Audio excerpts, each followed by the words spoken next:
louvamos, ó Pai, porque o Senhor tem cuidado de nós, o Senhor tem nos guiado segundo a tua vontade, Senhor, e te louvamos porque tem nos amparado e também a nossa família. Ser conosco, Senhor, nesse momento de aula, para que possamos aprender e compreender a tua palavra. Em nome de Cristo Jesus, te pedimos. Amém. Amém, meus irmãos. Vocês estão silenciados, estão, tá? Deixa eu ver se entrou alguém. Não entrou ninguém, não. Ele está gravando, Então, bora lá, né? Nossa aula de hoje, então, está lá na página 136, né, falando sobre a ceia do Senhor. É algo que a gente faz, bom, vocês não, mas a igreja já está aí há 100 dias, né, sem participar da ceia mensal. Oremos para que acabe logo esse período de pandemia e a igreja possa voltar com as suas atividades normais, né? E nesse sábado nós temos reunião do conselho, então esperamos que seja determinada a volta aí dos cultos, né? Vamos aguardar até sábado. Bom, nosso papo de hoje é sobre a Santa Ceia, ou sobre a Ceia do Senhor. Então nós vamos abordar esses 3 pontos e tem um questionáriozinho no final para vocês responderem aí, tá bom? Nós vamos falar que a ceia ela é um ato memorial e também é um ato que traz bênção a quem participa. Tá? Também vamos falar como que devemos participar da ceia, como é que devemos participar da ceia, como deve ser a nossa postura em participar da ceia e também quem é que deve participar da ceia. Por exemplo, vocês devem perguntar, ok, mas eu posso participar da ceia? Eu ainda não fiz profissão de fé, eu ainda não sou batizado, né? Eu posso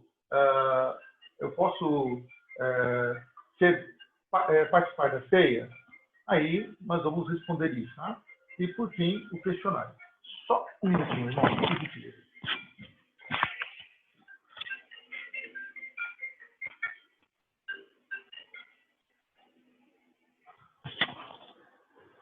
Prontinho, volta.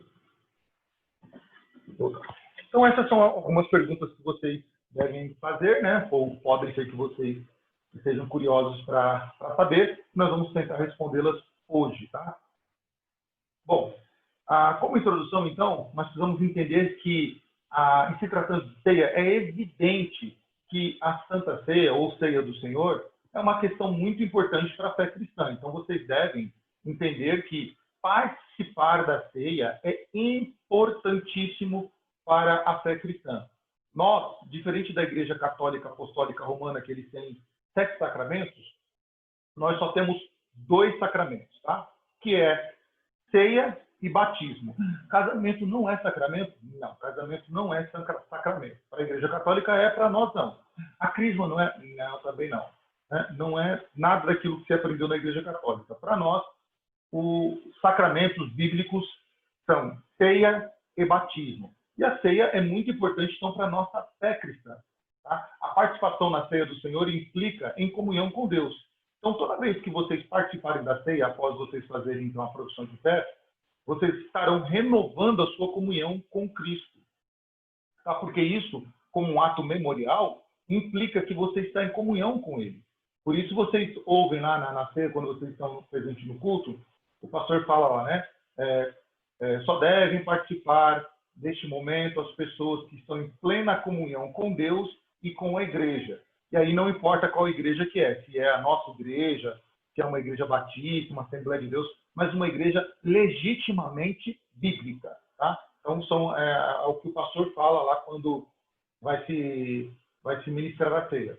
A pessoa tem que estar em comunhão com Deus, então ela não pode estar em pecado, né? Nem pecado oculto e nem pecado declarado.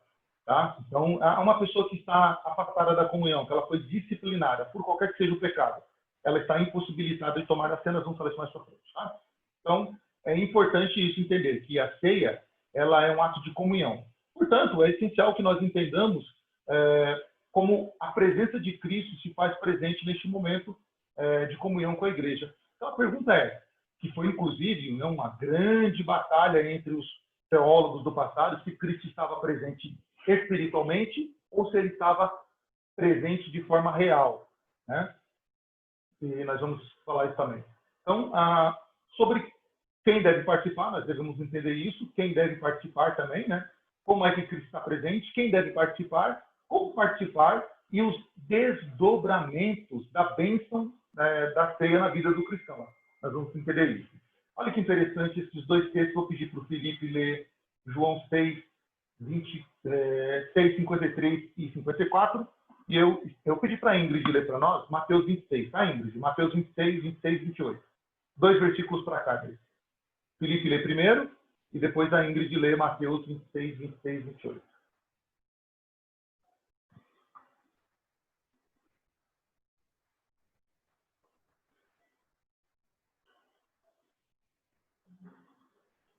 Achando, pode ler, viu, Felipe? João 6, 53 e 54.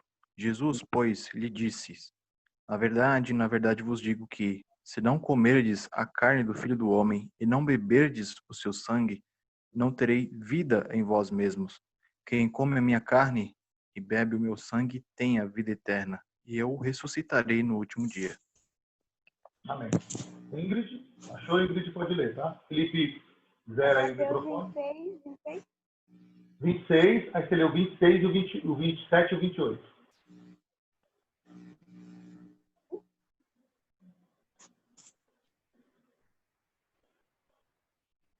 Como assim, peraí? Sim, sem problema, sem pressa. Fala de novo. Mateus 26, capítulo 26, versículos 26 a 28. Pode procurar devagarzinho, sem problema. Achou? Aham. Pode ler, então.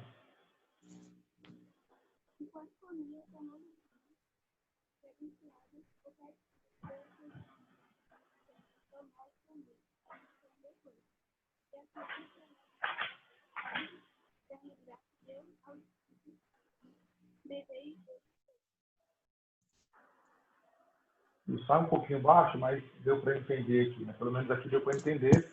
Então, a parte que foi lida, né? Então, essas duas partes, elas têm em comum, né, acerca da ceia, tanto a parte de João, né, que foi lida pelo Felipe, quanto a parte que a Ingrid leu, né, quando Jesus, então, ele ministra a ceia, quando ele diz que, enquanto os discípulos ali tomavam o pão, Jesus deu graça, então ele ministrou a ceia diante dos discípulos, tá? Quando Cristo, então, instituiu a ordenança da ceia na noite em que foi traído, né? Foi onde a Ingrid leu, obviamente que ele estava presente ali fisicamente, né? Claro, nós lendo o texto, a gente vê que Jesus estava ali presente fisicamente. Mas depois da sua ascensão ao céu, como então ele estaria presente na celebração da ceia, né? Uma interrogação. Ok, quando Jesus instaura a ceia, quando Jesus inaugura a ceia, ou quando ele instituiu a ordenança da ceia, ele estava lá presente com os discípulos. Mas depois que ele vai para o céu, que ele assenta ao céu, como é que ele pode estar presente na ceia, né?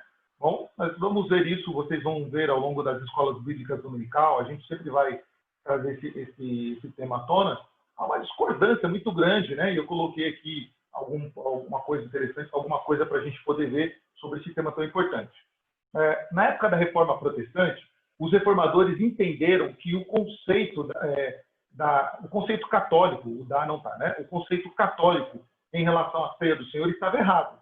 Qual era o conceito católico? O conceito católico que já tinha sido discutido pelos pré-reformadores, por John Hus, por John Wycliffe. O que a Igreja Católica entendia? Que o pão se transformava na carne de Jesus e o vinho se transformava no sangue de Jesus. Então, havia uma transformação das substâncias materiais em substâncias espirituais. Isso é chamado de transubstanciação.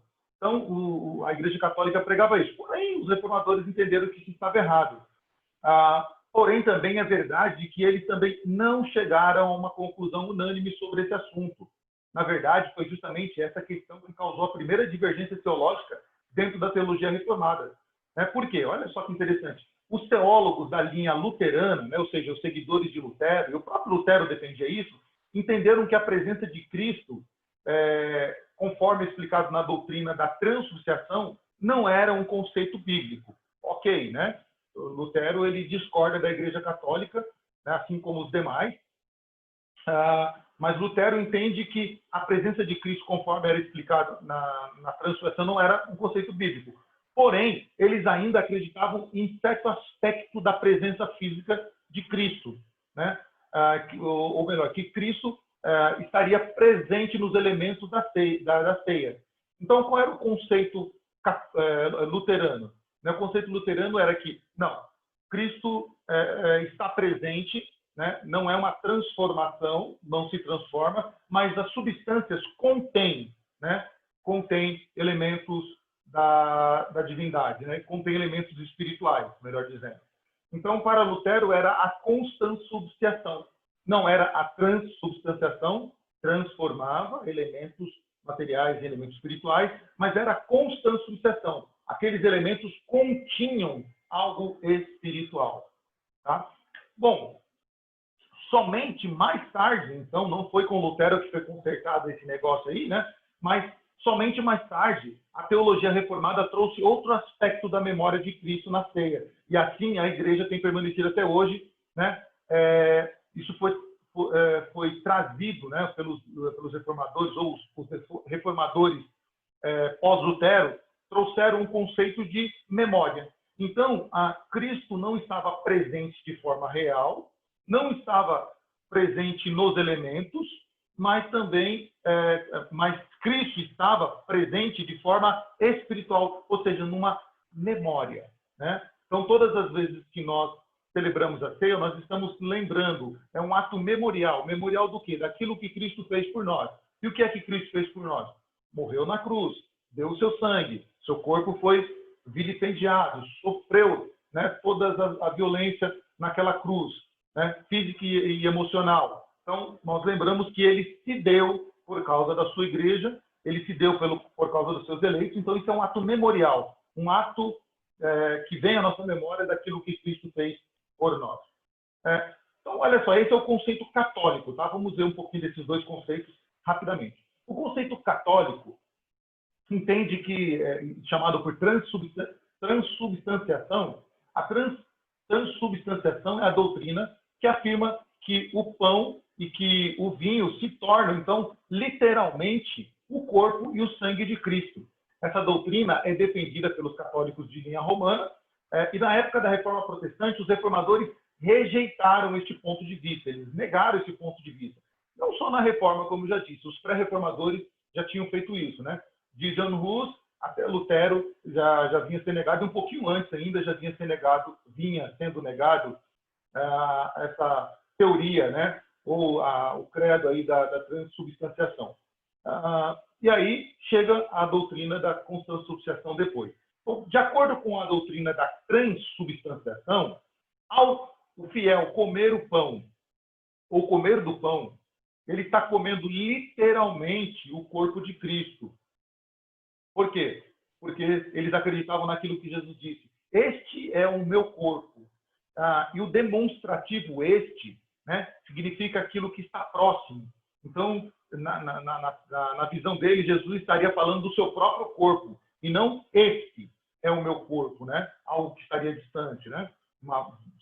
Então, eles usam o termo do demonstrativo pessoal, dizendo que está falando do seu corpo mesmo ali, literal, né? Então, eles entendiam que isso, o pão se transformava. Ao fiel comer o pão, estava comendo literalmente do corpo de Cristo. Apesar de estar em forma estar mastigando o pão, em essência, ele estaria mastigando os músculos, nervos, pele e osso do Senhor. Tá? Então, eles estariam remetendo a isso.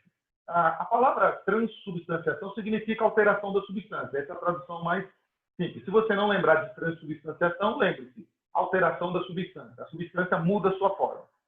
Muda a sua substância, melhor dizendo. A forma não. A forma continua sendo pão, mas ela muda a sua substância. Segundo a teologia católica, essa alteração refere-se exatamente aos elementos da ceia, isto é, o pão e o vinho. Então, a doutrina da transubstanciação diz que, por ocasião da consagração do pão e do vinho, ocorre uma mudança na substância desses elementos. Tá? Então, esse ato espiritual faz com que ali as substâncias sofram uma alteração. A substância do pão muda para a substância da carne de Cristo e a substância do vinho muda para a substância do sangue de Jesus. Então, isso significa, meus irmãos, que no momento em que o sacerdote católico abençoa o pão e o vinho utilizados na ceia, esse pão e esse vinho tornam-se literalmente no corpo e no sangue de Cristo. Tá? Para explicar isso, é utilizada a distinção entre forma e essência que eles usam. Os elementos são alterados, né? São transubstanciados, isto é, a sua substância muda, mas a forma continua a mesma. Então, eles dizem assim, o pão continua pão, o vinho continua vinho, mas a essência deles mudam. Quando se come o pão, está se comendo a carne, quando se bebe o vinho, está se tomando o sangue de Cristo. Tá? Quais são os problemas dessa doutrina? O problema é que eles se baseiam em uma interpretação literal de algumas passagens bíblicas, como Mateus 26, que a Ingrid leu, como Lucas 22, como 1 Coríntios 11. Essas frases, como tomai, comei, isso é o meu corpo e esse é o meu sangue, para eles devem ser entendidos literalmente, ou eles defendiam que isso deveria ser entendida literalmente. Tá? João 6, 32, 58 também é outro exemplo. Esse subiu para a minha tela, deixa eu voltar aqui, voltou. João 6, 32 também é outro exemplo muito utilizado para quem defende a doutrina da transubstanciação.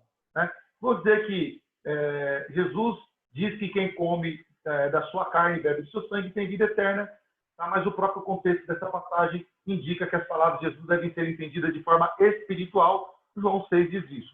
Mas, de fato, o maior problema dessa doutrina é a repetição do sacrifício de Cristo. Se Cristo está presente fisicamente na ceia através do pão e do vinho, implica que mais de uma vez ele está sendo oferecido em sacrifício pelo pecado do seu povo. Ou seja, Cristo está sendo sacrificado todo o culto de ceia. Isso é um problema gravíssimo.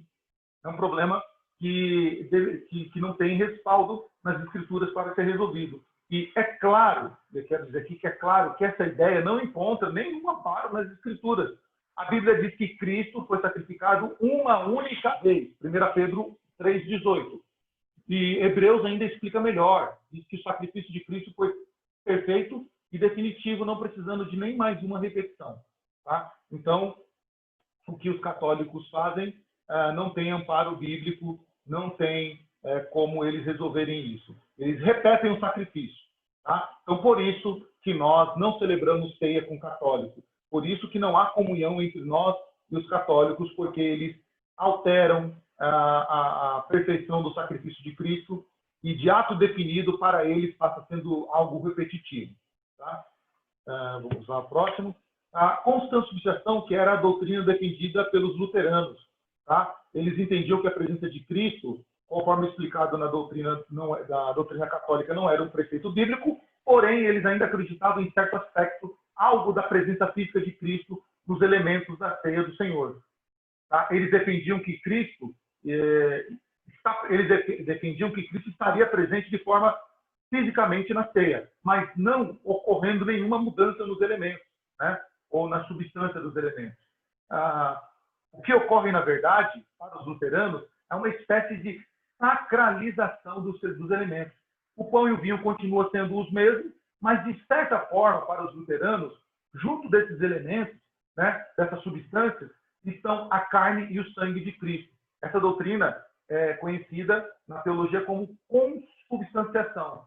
Consubstância, contém a substância. Tá? Então, os elementos de Cristo, né, nos elementos da ceia do Senhor para os luteranos, contém a substância de Cristo. É algo também que não há amparo bíblico. Tá? E foi uma briga travada por muitos anos aí entre os luteranos, entre Lutero, Zwinglio e outros teólogos. Né?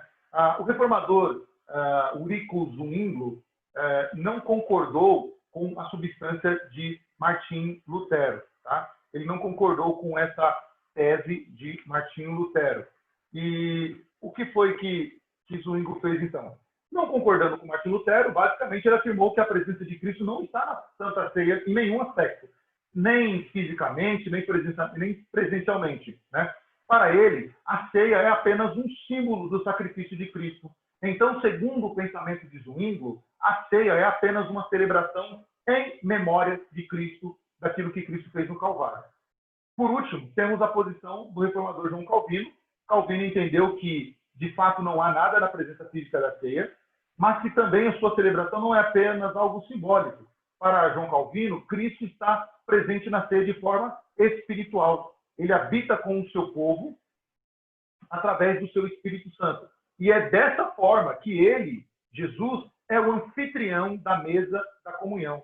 Isso significa que ao comer o pão e ao tomar o vinho, a igreja está se alimentando espiritualmente de Cristo, que se oferece como sustento do seu povo.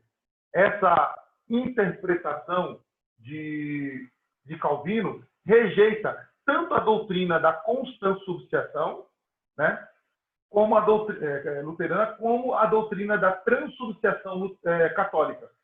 Ela também não concorda com uma teoria somente de memória, né? E aqui, quando eu só refazendo o que eu disse no começo, né, que é memorial, sim, mas não é só memorial. Tá? Para nós reformados, a ceia não é só uma memória. A maioria das igrejas hoje no Brasil entendem que a ceia é somente uma memória porque estão baseadas em cima da doutrina ou do pensamento de Eurico Zwingli. Para nós, a interpretação de Calvino é mais plausível. Tá? Entende que não se transforma as substâncias, não contém substâncias, mas também não é algo vazio, algo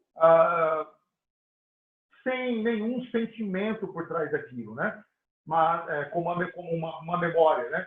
Por exemplo, nós lembramos de pessoas que passaram pela nossa vida, né? E elas deixam saudade, mas só apenas isso, um grande vazio deixou na gente. Não há nada fora disso, né? A interpretação de Calvino é muito mais plausível porque ela traz algo mais relacional, né?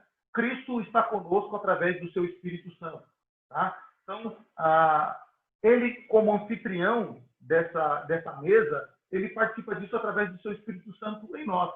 E isso vocês vão perceber, meus irmãos, isso é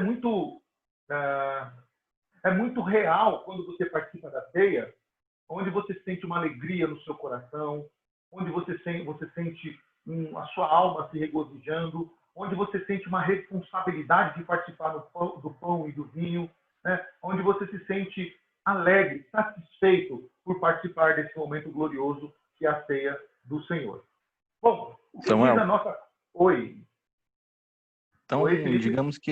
digamos que Calvino trouxe um aspecto relacional da ceia, né? Ele resgatou um aspecto relacional de Cristo com o seu povo e, ao mesmo tempo, um aspecto de comunhão que Cristo tem com o seu povo no momento da ceia, né? E penso que, Exato. claro, é uma interpretação mais plausível mesmo. Exato. Porque se você pensa aqui, né, meus irmãos? A teoria católica, né, o pensamento católico transformou na substância, então Cristo está de forma presente ali através da substância, porque as substâncias são, né, substâncias de Cristo. Ali é a carne de Cristo e ali é o sangue de Cristo. Os luteranos entendem que não é a transformação, mas contém. Então, quando você, de alguma maneira, Cristo está nos elementos ali.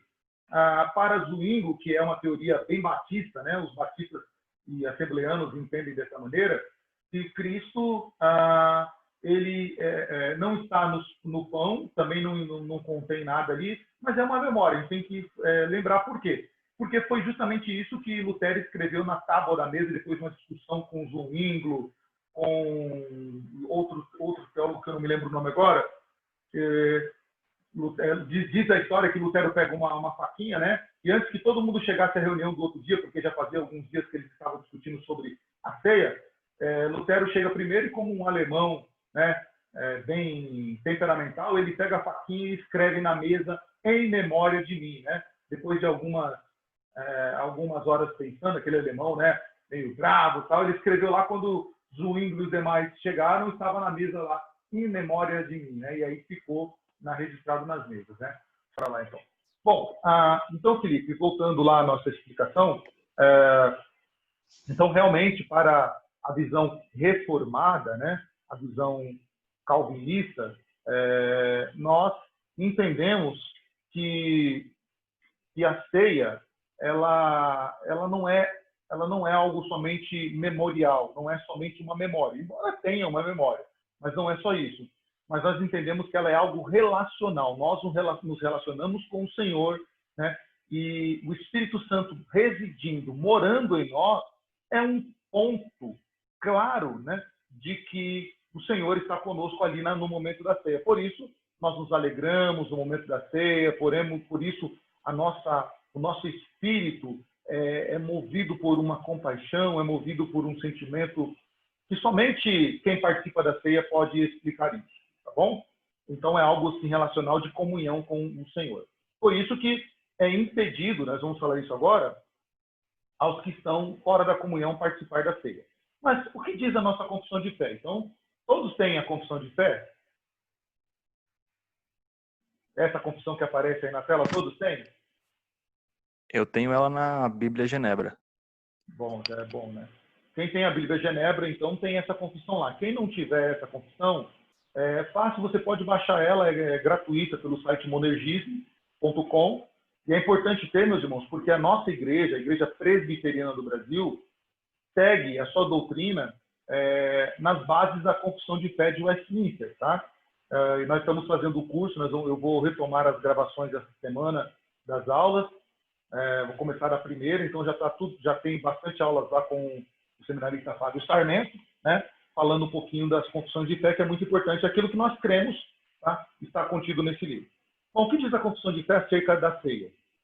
Diz assim no artigo 1 do capítulo 29, né, da nossa confissão, diz assim: Nosso Senhor Jesus, na noite que foi traído, instituiu o sacramento de seu corpo e sangue, chamado de ceia do Senhor, a fim de ser observado em sua igreja até o fim dos tempos, para a perpétua lembrança de seu próprio sacrifício em sua morte. Selar os verdadeiros crentes com todos os benefícios contidos nesse sacramento, nutrir-lhes espiritualmente e os levar ao crescimento nele, e em seu compromisso para com todos os deveres que a eles são devidos. E para ser um vínculo e penhor de sua comunhão com ele e de uns para com os outros como membros de seu corpo místico. A seção 1 descreve brevemente a instituição da ceia do Senhor. A última refeição da Páscoa tinha acabado de ser comida. Ela tipificou o sacrifício que ocorreria no dia seguinte. Nessa circunstância, Cristo substituiu a Páscoa por uma cerimônia mais simples, a qual nos ordenou repetir até que ele venha novamente. Fazer isso tá errado ali, em memória de mim. Ele disse: e todas as vezes que comerdes este pão e beberdes o cálice, anunciais a morte do Senhor até que ele venha. Mas esse serviço simplesmente tem sido grosseiramente mal entendido e supersticiosamente pervertido. É um comentário de Gordon Clark sobre o texto da seção 1 das Confissões de Fé. Na seção 2, 3 e 4, a confissão ainda aborda isso de forma bem interessante. Diz assim: nesse sacramento, Cristo não é oferecido a seu Pai, nem qualquer sacrifício real é feito para a remissão de todos os pecados de vivos ou mortos. Tá? Por isso que é importante a gente entender lá sobre a doutrina, o pensamento católico. No pensamento católico, se é uma repetição do sacrifício, logo implica aí em remissão de pecado de novo. Tá? Por isso que nós não concordamos com o rito de ceia dos católicos. Porque se é um sacrifício de novo, né, repetitivo, implica aí em remissão de pecado de vivos e mortos. Tá? Mas somente uma celebração daquela única oferta de si mesmo, por si mesmo na cruz, e de uma vez por todas, por meio dele, uma oferta espiritual de todo possível louvor a Deus, conforme está lá nos textos de Paulo, a 1 Coríntios 11, né, que é o texto famoso da ceia, Mateus 26, 26, nós lemos essa noite, e assim o sacrifício papista da missa, como eles chamam, é a mais... Notem isso, que a confissão, eu acho ela maravilhosa, porque ela não tem... ela não vai nas entrelinhas, ela não fica fazendo onda, ela já vai direto no caso, né? Para os teólogos da Confissão de Fé de Westminster, o sacrifício papista, como eles assim chamavam, é a mais abominável injúria contra o sacrifício único de Cristo. A única propiciação de todos os pecados de seus eleitos. Por quê? Porque se repete o sacrifício.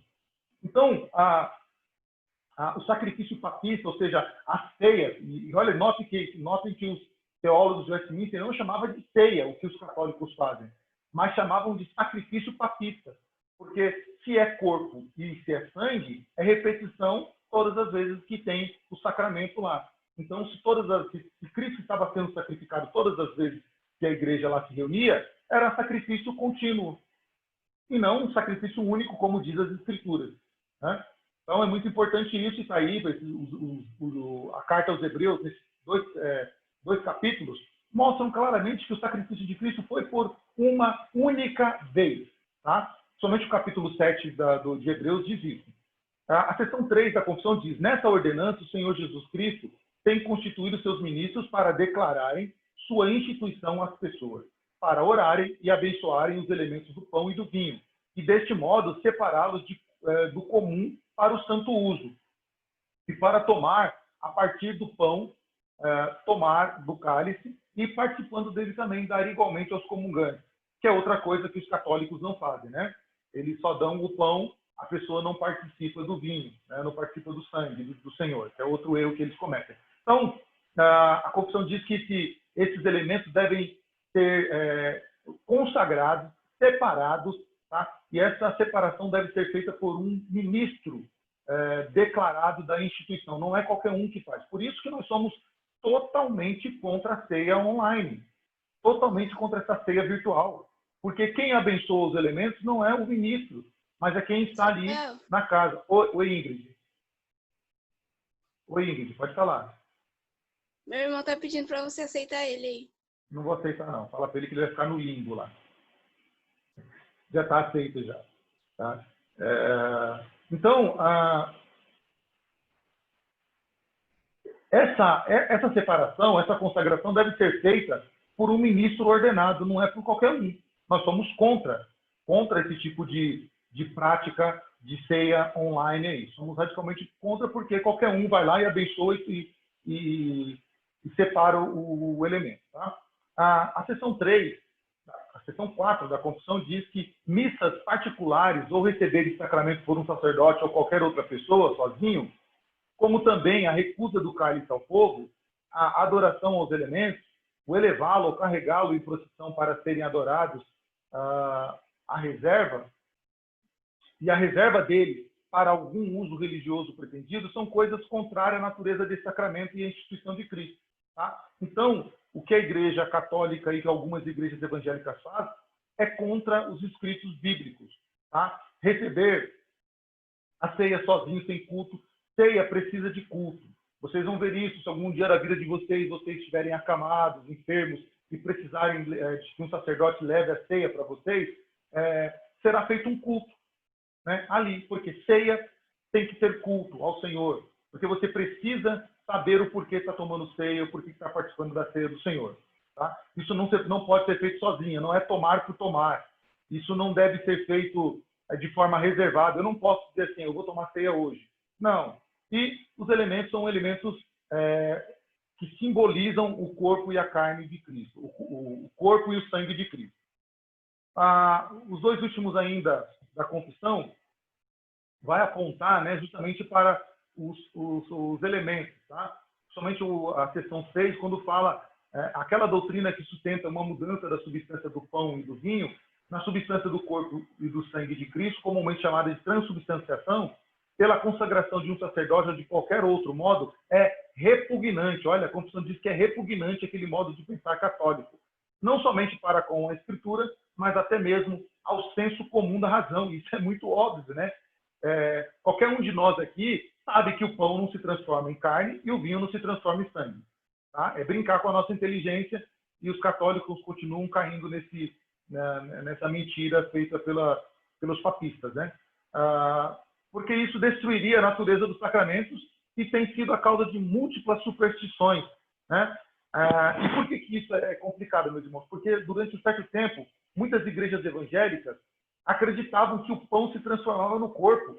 E aí você não podia, depois que sobrava os pães, você não podia jogar no lixo, você não podia dar para as crianças comer, você não podia fazer nada, você tinha que jogar o pão, pegar o pão, cavar um buraco, né, no quintal e enterrar aqueles pães, porque era o corpo de Cristo. Olha o pensamento místico de alguns evangélicos, que era muita influência desse pensamento de transubstanciação.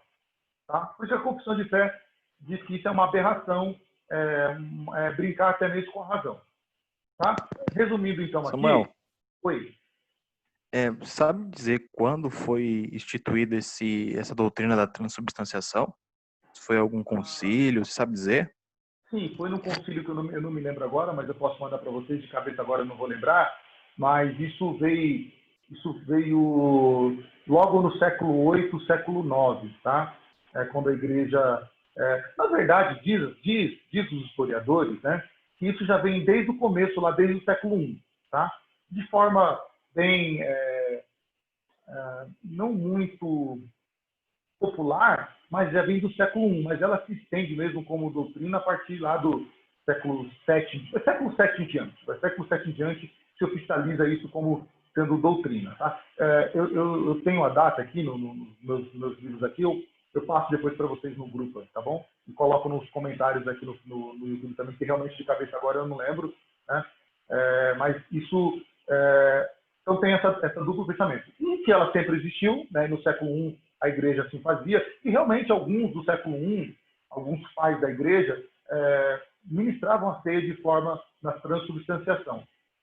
Mas ela entra como doutrina mesmo a partir do momento que a igreja vai se organizando como instituição de fato mesmo, e isso é dado. Ela como instituição governamental, ela passa o século III, século V em diante ela passa a ser uma instituição fora do Estado, né? Fora do Estado, assim, ela continua com o Estado, mas ela agora é uma organização de fé comum, que ali se institui o Papa, como sendo o vigário de Deus. Então, a partir daí, começa a criar essas leis e a ceia está dentro dela aí também. Tá? Mas eu mando para vocês daqui a pouquinho no grupo.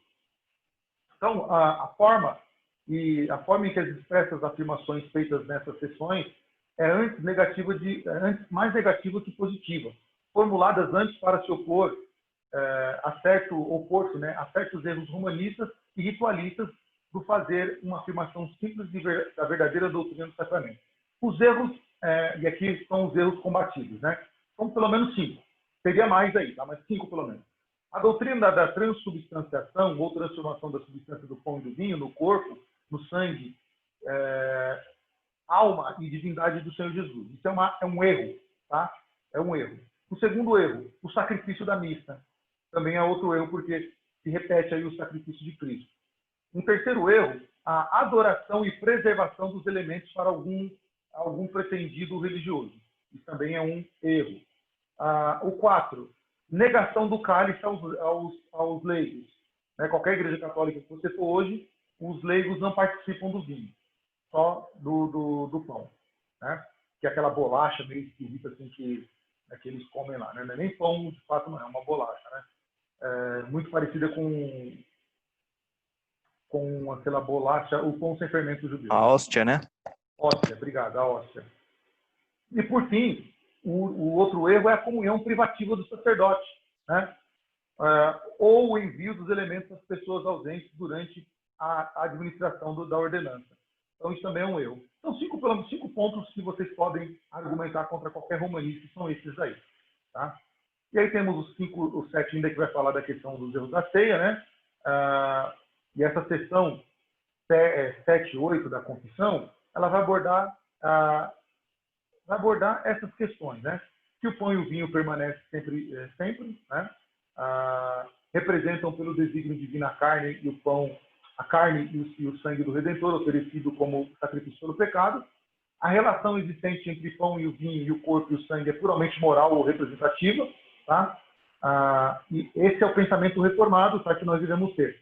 O corpo e o sangue, portanto, só são presentes virtualmente, isto é, as virtudes e os efeitos do sacrifício do corpo do Redentor na cruz se fazem presente e são realmente comunicadas no sacramento ao comungante, que o recebe com dignidade pelo poder do Espírito Santo, o qual usa o sacramento com o seu instrumento de acordo com a sua soberana vontade. E aí o 3 vai falar um pouquinho que ela é puramente espiritual, tá? E ela é efetuada pela gratuita e soberana agência do Espírito Santo. Embora ela seja espiritual, ela não é só simbólica, o Espírito Santo está presente ali, no momento conosco, né? E é ele que nos ajuda a fazer aquilo que Paulo diz, examinar, para ver se há algo errado em nós. O 4 aí fala também que desse fato segue-se que os crentes, no mesmo sentido, recebem e se alimentam do corpo e do sangue de Cristo. Em outras ocasiões, tem o uso do sacramento, fazendo uso dos meios de graça, né? A oração mediante na palavra, comentário do Alexander Holden, né? A Holder comentou isso aqui. Então, resumindo, nós acreditamos que o pão continua pão, o vinho continua vinho, tá? Não há mudança e alteração nas substâncias. Há uma presença de Cristo na ceia através do seu Espírito Santo. Somos abençoados na ceia. Os crentes se alimentam, de certa forma, na ceia do Senhor, né? Pela oração e pela palavra. Por isso que não dá para fazer ceia sem culto, porque ao momento que você está sendo ministrado e as orações estão sendo feitas, o crente está sendo alimentado ali, e por isso que ele é abençoado de forma espiritual no momento da ceia. Tá? Temos o questionário, mas antes do questionário, quem é que deve participar da ceia? Respondendo. Somente os crentes professos. Tá? Somente os crentes professos. Mas eu nasci na igreja e estou aqui há 30 anos na igreja. Você não professou a fé? Lamento, você não pode participar da ceia. Eu vim de uma igreja neopentecostal. Eu posso participar da ceia? Bom, depende. Qual igreja neopentecostal? Uma igreja recém-formada, né? 3 meses que foi formada essa igreja, não tem registro nenhum, não tem nada legal nessa igreja. O pastor, ele auto se impôs, ele era um cooperador e de repente ele se intitulou missionário, bispo, apóstolo, semideus. Posso tomar ceia? Não, essa igreja não é uma igreja legítima. Eu sou de uma igreja neopentecostal famosa que tem programa na televisão. Não, nossa fé não se compactua com a deles, né? Eles são místicos, eles são supersticiosos. Nós não cremos nisso. Nós podemos comungar com o católico? Não, a confissão diz que é uma aberração que eles fazem com a ceia do Senhor, com o sacramento. Então nós não podemos celebrar com ele. Quem é que deve participar da ceia? Somente os crentes professos, em comunhão com Deus. Então, se tiverem pecado, não pode. Mas é um pecado que eu não confessei. Confessa a Cristo, tá? Confessa a Cristo. E aí toma a ceia. Examine-se o homem a si mesmo e participe do pão e do cálice. Mas eu estou em disciplina. Não participe, né? Quem é que deve participar da ceia, então? Crentes professos, em comunhão com Deus e em comunhão com a igreja. Bom, são esses os que devem participar da ceia. E aí, na revistinha lá, nós temos as perguntas que vocês devem responder para vocês, né? E assim vocês crescerem no conhecimento. Alguma dúvida, alguma pergunta acerca disso, meus irmãos?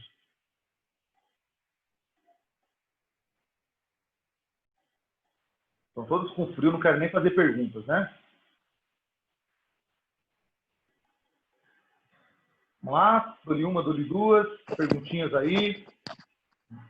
É ceia, vocês um dia vão participar disso. Depois, quando chegar lá no momento da ceia, fica, eu não sei o que é isso, nós tivemos aula. Né?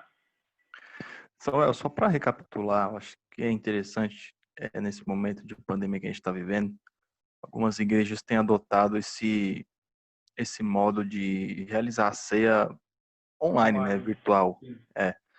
Você mencionou isso durante a aula, mas só para recapitulação, quais são os fundamentos, ou melhor dizendo, motivos pelo qual não se deve celebrar a ceia desse modo? Sim. Só a título de recapitulação.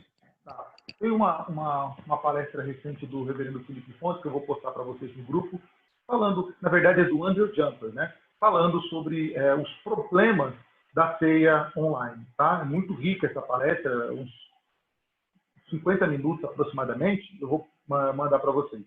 Mas, pelo menos, eu enxergo pelo menos 2 problemas. Tá?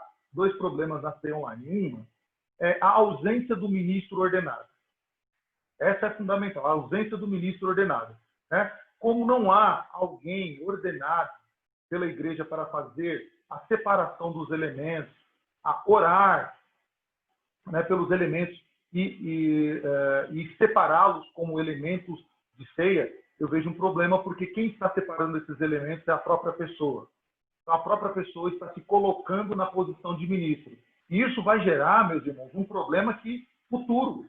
Porque muitas pessoas, após a pandemia, vão falar assim: eu posso tomar ceia em casa, eu tomei nesses 100 dias, por que eu preciso nesse frio de meu Deus, né? Que nem touca resolve esquentar a orelha, nem meia, nem o meião do clube do meu irmão, que eu peguei emprestado, resolve o frio no pé. Vou ficar em casa, ouço o culto pela internet, pego lá um vinho, se não tiver vinho vai o leite mesmo, se não tiver o leite vai a Coca-Cola mesmo, né? Um pedacinho de pão, né? E como. Isso vai gerar um problema futuro.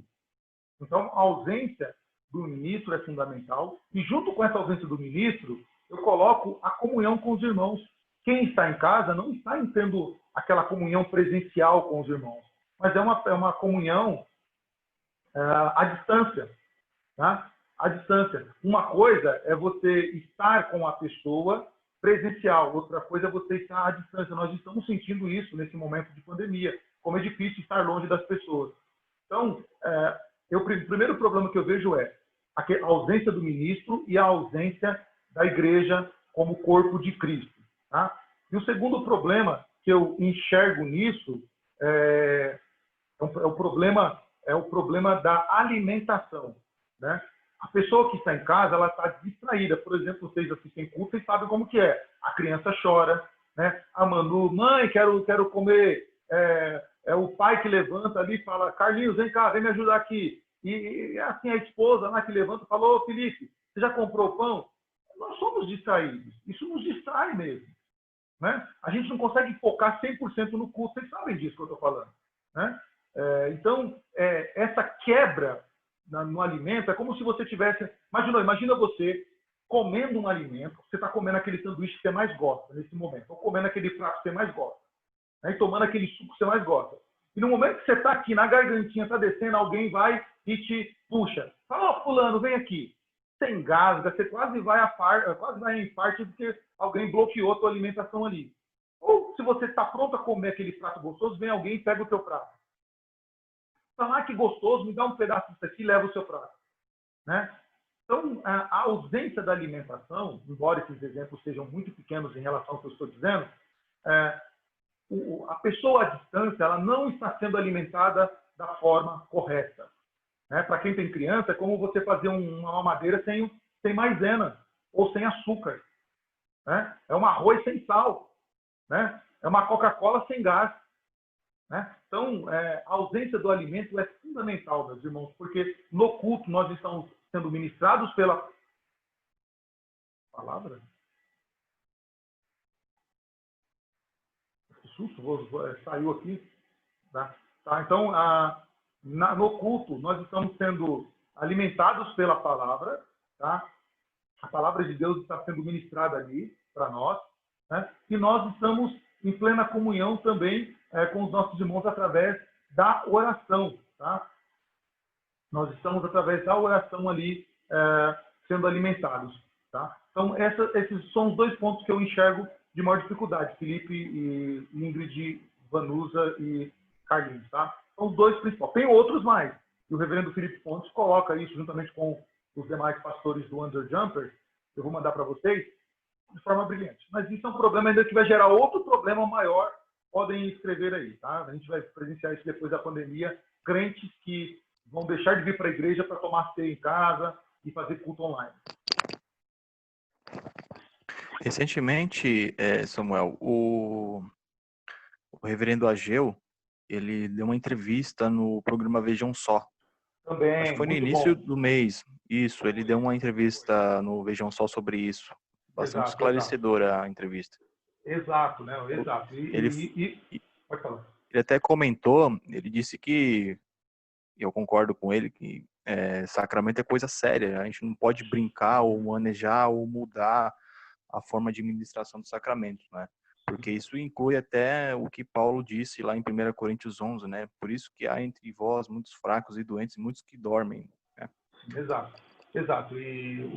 Muita coisa que ele falou no Vejam Só foi tratada em sala de aula conosco, né? E muito daquilo que ele falou a gente comentou em sala de aula, né? Inclusive uns 3 dias antes dele participar, a gente comentou isso na sala de aula, ele levantou aqueles pontos, nós abordamos outros pontos que poderiam implicar nessa problemática aí. É outro programa bom para ver também. Eu vou postar os 2 links aí para quem não viu, tá? A gente está vendo. Então, é importantíssimo, meus irmãos, vocês pegarem dessa aula, que nós não compactuamos com a ceia católica, porque ela é uma aberração às escrituras e também à razão.